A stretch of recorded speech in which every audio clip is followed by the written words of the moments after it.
Thank you, Mr. Speaker. I rise in opposition today to House Bill 4416, and I'm going to try to refute some of the arguments that have been made and some of them that you'll hear after I speak.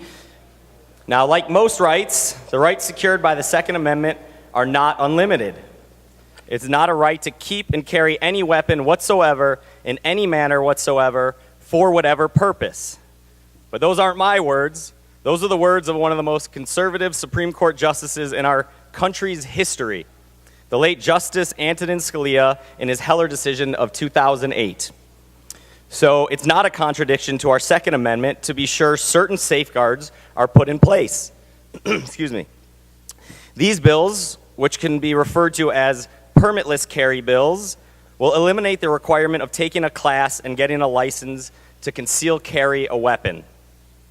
The sponsors say that people can still take a class if they want, but how can we guarantee that? That's wishful thinking, that someone will pay to take a class that isn't required.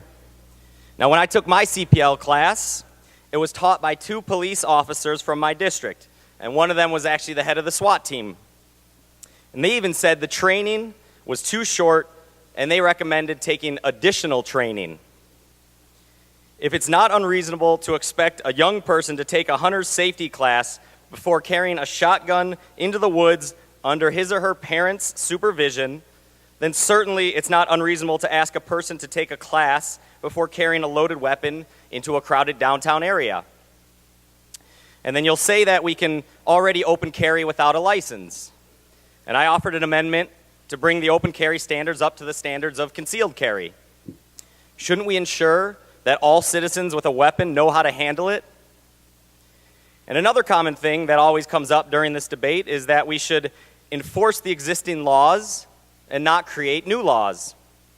But here we are. We have every law enforcement agency testifying in opposition to these bills, and still we're pushing to roll back the requirements. You can't purport to be a supporter of law enforcement and then work to undermine it. Michigan is a shall-issue state, so if you're not already disqualified from owning a weapon, then you will be able to get a weapon. This is not an undue burden.